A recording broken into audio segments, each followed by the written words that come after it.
ইমাম হুসাইন 70 জন সেনাবাহিনী যুদ্ধের মধ্যে নেমে গেলেন।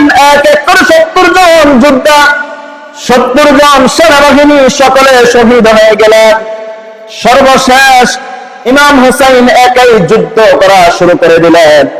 ইমাম হুসাইন এজিদ বাহিনীর বিরুদ্ধে যখন তিনি একাই যুদ্ধ করা শুরু করে দিলেন, ভয়ে কেউ ইমাম হুসাইনকে আক্রমণ করার সাহস করে না। যুদ্ধে নেমেছে কিন্তু ইমাম হুসাইনকে আঘাত করার সাহস কেউ। উবাইদুল্লাহ ইবনে জিয়াদ তার নির্দেশে সীমার সর্বপ্রথম আক্রমণ করলো। ইমাম হুসাইনের গায়ে আঘাত শুরু করে দিল। ইমাম হুসাইন রাদিয়াল্লাহু তাআলা আনহু তিনি মাটিতে লুটিয়ে পড়লেন। ইমাম হুসাইন রাদিয়াল্লাহু তাআলা আনহু শরীর মুবারকে 33টি নেজারের আঘাত, 30টি তরবারির আঘাত এবং 45টি তীরের আঘাত ইমাম হুসাইন রাদিয়াল্লাহু তাআলা আনহুর শরীর মুবারকে ছিল। একটা মানুষ ক্ষতবিক্ষত হয়ে গেল। ইমাম হুসাইন রাদিয়াল্লাহু তাআলা আনহু জমিনের মধ্যে লুটিয়ে পড়ে গেলেন। আল্লাহর হাবিব নূর নবীজি আমার তিনি আগেই জানতেন তার নাতি ইমাম হুসাইন রাদিয়াল্লাহু তাআলা আনহু কারবালার ময়দানে শহীদ হবেন। এজন্য ইমাম হুসাইন রাদিয়াল্লাহু তাআলা আনহু তিনি যখন শাহাদাতের পেয়ালা পান করলেন, আল্লাহর হাবিব নূর নবীজি মুহাম্মদুর রাসূলুল্লাহ সাল্লাল্লাহু আলাইহি ওয়াসাল্লাম তার শাহাদাত বরণ হওয়ার সাথে সাথে ডাক দিয়ে বললেন, আমার কলিজার টুকরা নাতি আসো, আমার কোলে আসো, আমার কলিজায় আসো। আমি তো তোমার জন্য উপস্থিত। কোন কোন রাওয়ায়াতে দেখলাম ইমাম হুসাইন রাদিয়াল্লাহু তাআলা আনহুর রক্ত মুবারক জমিনে পড়ার আগে আগে আল্লাহর হাবিব সেই কারবালার ময়দানে উপস্থিত হয়ে গেলেন। আল্লাহর হাবিব কারবালার ময়দানে উপস্থিত হয়ে নাতির দিকে তাকিয়ে নাতিকে ডাক দিলেন। এই রক্তটা তিনি হযরত জিবরাইল আমিন কারবালার প্রান্তরে জমিনের মধ্যে কোন রক্ত পড়তে দেন নাই। আল্লাহ পাক জিবরাইল আমিনকে আদেশ করলেন, ও জিবরাইল যাও যাও যাও, ইমাম হুসাইনের রক্ত যদি এই জমিনে পড়ে যায়, এই জমিনে কিয়ামত পর্যন্ত আর কোনোদিন কোনো গাছ হবে না, কিয়ামত পর্যন্ত কোনোদিন কোনো ফল হবে না, কিয়ামত পর্যন্ত এই জমিন অনুর্বর থেকে যাবে, উর্বর আর হবে না, এই জমিনের মধ্যে কখনো আর কোনো কিছুই হবে না। হযরত সাইয়্যিদনা জিবরাইল আমিন রাদিয়াল্লাহু তাআলা হযরত জিবরাইল আমিন আসলেন। ইমাম হুসাইনের রক্ত মুবারক জমিনে পড়ার আগে আগে তিনি তুলে নিলেন। ইমাম হুসাইনকে যারা শাহাদাত করলো, শাহাদাতকারীদের মধ্যে কিছু ছিল নামাজি। অনেকে বলতেছিল, এই তোমরা তাড়াতাড়ি করো, তাড়াতাড়ি করো, আসরের নামাজ কাজা হয়ে যাবে, আসরের সময় চলে যাবে। কিসের নামাজ? হাজিরিন, এই মুহররম মাস আসলে আমরা দুইটা দলকে চিহ্নিত করতে পারি। কয় দল? একটা দল হলো হুসাইনি দল, আরেকটা হলো এজিদি দল। কেউ হুসাইনি মুসলমান, কেউ এজিদি মুসলমান। এজিদ কে রাদিয়াল্লাহু তাআলা আনহু বলে এমন মুসলমানও আছে না নাই? এজিদ কে রাদিয়াল্লাহু তাআলা আনহু বলা যাবে? এজিদের নাম উচ্চারণ হওয়ার সাথে সাথে বলতে হবে লানাতুল্লাহি আলাইহি, তার উপর আল্লাহ পাকের গজব পড়ুক। কি তার উপরে? লানাতুল্লাহি আলাইহি, তার উপর আল্লাহর লানত। এজিদ যে কাজ করেছে, অনেকে বলে এজিদ সরাসরি তো নির্দেশ দেয় নাই, সুতরাং এজিদ কেন দোষী হবে?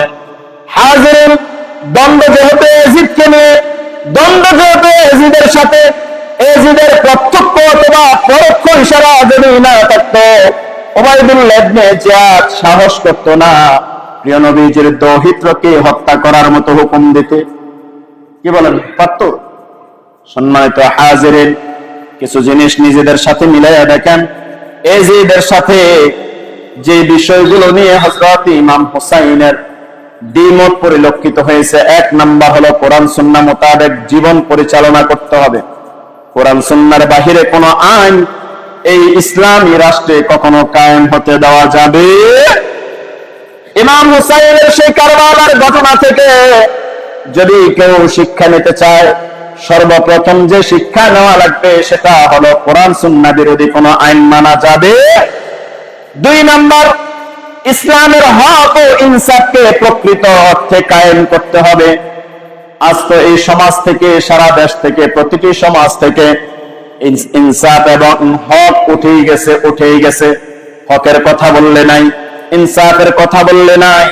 ও মুসলমান, মনে রেখো, প্রিয় নবীজির কলিজার টুকরা নাতি ইমাম হুসাইন শাহাদাত বরণ করেছেন, যে জন্য সেটা হলো ইনসাফ কায়েম এবং হক কায়েম করা, হককে প্রতিষ্ঠিত করা। হককে প্রতিষ্ঠিত করতে গিয়ে শাহাদাত বরণ করলেন, ইনসাফ প্রতিষ্ঠা করতে গিয়ে শাহাদাত বরণ করলেন। তারপরও এজিদের নিকট মাথা নত করেন। 3 নাম্বার, ইসলামের খেলাফত গণতন্ত্রের উপর প্রতিষ্ঠা করতে হবে। ইসলামের খেলাফত যতদিন পর্যন্ত কায়েম না হবে, ইসলাম প্রতিষ্ঠা করাও সম্ভব। 4 নাম্বার, সকল প্রকার অন্যায় অবিচারের বিরুদ্ধে জিহাদ ঘোষণা করা লাগবে। সকল ধরনের অন্যায় অবিচারের বিরুদ্ধে যদি জিহাদ না হয়, তাহলে কারবালা থেকে আমাদের আর কোনো শিক্ষা হওয়ার সুযোগ। প্রত্যেক বছর মুহররম যখন আসে, মুসলমান কারবালার ঘটনা শুনে চোখের পানি পালায়। 10 মুহররম শেষ, কারবালার কাহিনী শোনাও শেষ, গল্প শোনাও শেষ, শহীদের কথা শোনাও শেষ, আমরাও শেষ। এই যদি হয় মুসলমানের অবস্থা, ইমাম হুসাইন রক্ত দেওয়ার মূল কারণ কি ছিল, আমরা কি শিক্ষা নিলাম? একদিন চোখের পানি পালাইলাম, শেষ। ইমাম হুসাইনের জন্য আমাদের মায়া আছে না নাই? বলেন, আমরা কি মুসলমান? হুসাইনি মুসলমান। আমরা কি মুসলমান? আমরা হুসাইনি মুসলমান। আমরা এজিদি মুসলমান হতে পারবো? এজিদি মুসলমান মুখে বলবে এক কথা, অন্তরে থাকবে কত কথা অন্য কথা। মুখে বলবে চলো আসরের ওয়াক্ত চলে যায়, আসরের নামাজ আদায় করা লাগবে। অন্তরে ইসলামকে ধ্বংস করার সকল ষড়যন্ত্র রেখে দিবে। অন্তরের মধ্যে ষড়যন্ত্র অপসারণ করে নামাজ আদায় করলে নামাজে কোনো কাজ কি হবে? কোনো কাজ হবে না। এজন্য মুসলমান মনে রাখতে হবে, এজিদি মুসলমান হওয়ার কোনো সুযোগ থাকবে।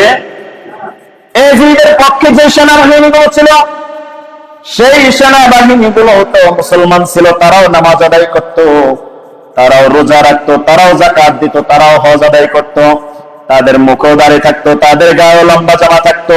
মনে রাখতে হবে, আহলে বায়াতের প্রতি যদি ভালোবাসা না থাকে, এই ধরনের কোন নেক আমল আপনার আমার কোনো কাজে। আহলে বায়াতের প্রতি আপনার আমার ভালোবাসা থাকতেই হবে। কিরকম ভালোবাসা? আল্লাহর হাবিব বলেন, ও আমার সাহাবীরা, জেনে রাখো, আল্লাহুম্মা হাউলাই আহলুল বাইতি ফাযাহাব আনহুমুর রিসা ওয়া তাহহিরহুম তাতহীরা। আল্লাহ, এরা হলো আমার আহলে বায়াত। এরা কারা?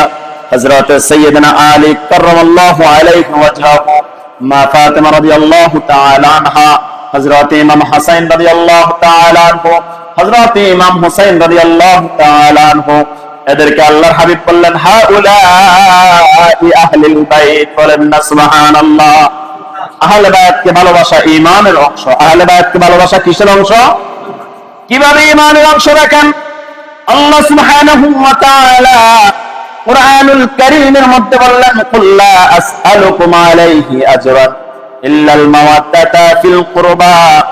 ইয়া রাসূলুল্লাহ, ইয়া হাবিবাল্লাহ, আল্লাহর হাবিব আল্লাহ বললেন, আপনি বলে দেন, লা আসআলুকুম আলাইহি আজরা, আমি এর বিনিময়ে তোমাদের নিকট চাই না। আমি এর বিনিময়ে স্বর্ণ চাই না, রৌপ্য চাই না। আমি এর বিনিময়ে টাকা চাই না, পয়সা চাই না, ধন চাই না, সম্পদ চাই না, ক্ষমতা চাই না। আমি এর বিনিময়ে তোমাদের নিকট কোনো কিছুই চাই না। তো ইয়া রাসূলুল্লাহ, ইয়া হাবিবাল্লাহ, আপনি এর বিনিময়ে কি চান? আল্লাহর হাবিব বললেন, ইল্লাল মাওয়াদ্দাতা ফিল কুরবা, এর বিনিময় হলো তোমরা আমি রাসূলুল্লাহর আহলে বায়াতকে ভালোবাসবে। রাসূল আরবি আমাদের নিকট আসলেন, আল্লাহ পাকের কোরআনের আয়াতগুলো তিনি আমাদেরকে বুঝিয়ে দিয়ে গেলেন। তিনি আমাদেরকে ইসলাম শিখাইলেন, তিনি আমাদেরকে নামাজ রোজার শিক্ষা দিলেন, তিনি হজের শিক্ষা দিলেন, হকের শিক্ষা দিলেন, তিনি সত্যের শিক্ষা দিলেন, তিনি ইসলামের রুকনগুলো শিক্ষা দিলেন। এর বিনিময়ে রাসূল কিছুই চান নাই। উম্মতের নিকট তিনি যেটা চেয়েছেন সেটা হলো ইল্লাল মাওয়াদ্দাতা ফিল কুরবা, তোমরা আমার আত্মীয় স্বজন, তোমরা আমার আহলে বায়াতকে ভালোবাসবে। সুবহানাল্লাহ। এখন আহলে বায়াত কারা? আল্লাহর হাবিব মক্কা মদিনার মধ্যবর্তী স্থান, যার নাম হলো খুম। এই খুম নামক স্থানে আল্লাহর হাবিব একবার একটা বক্তব্য দিলেন। বক্তব্য হলো, আম্মা বাদ আলা আইয়ুহান নাস ফা ইন্নামা আনা বাশারুন ইউশিকু আন ইয়াতিয়া রাসূলুন রাব্বি ফাউজিবা ওয়া আনা তারিকু ফীকুম সাকালাইনি আউয়ালুহুমা কিতাবুল্লাহি ফীহিল হুদা ওয়ান নূরু ফাখুযু বিকিতাবিল্লাহি واستمسكوا به ثم قال واهل بيتي اذكركم الله في اهل بيتي ثلاثا بلنا سبحان الله আল্লাহর হাবিব বললেন, আম্মা বাদ আলা আইয়ুহান নাস, ও আমার মানুষেরা তোমরা শোনো, মনোযোগ সহকারে শোনো। ফা ইন্নামা আনা বাশারুন ইউশিকু আইয়াতি রাসূলুল্লাহি সাল্লাল্লাহু আলাইহি ওয়াসাল্লাম রাব্বি ফাআজিবা। আল্লাহর হাবিব বললেন, তোমরা মনোযোগ দিয়ে শোনো, আমি একজন মানুষ মাত্র, হয়তো শীঘ্রই আমি তোমাদের কাছ থেকে বিদায় নিয়ে চলে যাব, অনেক দূরে আমি চলে যাব, আমার ডাক চলে আসবে, আমি আমার প্রভুর ডাকে সাড়া দিব। ওয়া আনা তারিকু ফীকুম সাকালাইন, আমি তোমাদের নিকট দুইটা জিনিস রেখে যাই। এক নাম্বার হলো আউয়ালুহুমা কিতাবুল্লাহ, এক নাম্বার হলো আল্লাহর কিতাব। নাম কি? আল কোরআনুল কারীম, নাম হলো আল কোরআন। এই কোরআন শুধু চুমু খেয়ে তাকে রেখে দিবেন, এটা হলে চলবে? কি বলেন? কোরআন কি চুমু খেয়ে রেখে দেওয়ার জিনিস? কোরআনটাকে এভাবে চুমু খেলেন আর তাকে রেখে দিলেন, এটার জিনিস? ও মুসলমান, বুকে হাত দিয়ে কয়জন বলতে পারবেন প্রতিদিন সকাল সন্ধ্যা আপনার বাসায় কোরআনের তেলাওয়াত হয়? আছে? কোরআন তেলাওয়াত হয় বাসায়, এজন্য বরকত পাওয়া যায় না। রাসূল আরবি বললেন, ফাআউয়ালুহুমা কিতাবুল্লাহি ফীহিল হুদা ওয়ান নূর ফাখুযু বিকিতাবিল্লাহি ওয়াস্তামসিকু বিহি।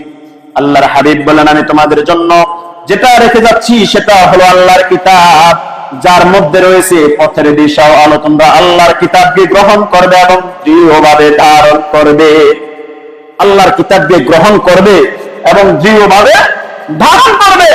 আল্লাহর কিতাব গ্রহণ করবে আর দৃঢ়ভাবে ধারণ করবে, এটার অর্থ হলো কোরআনকে বুঝে শুনে কোরআনের অনুযায়ী নিজের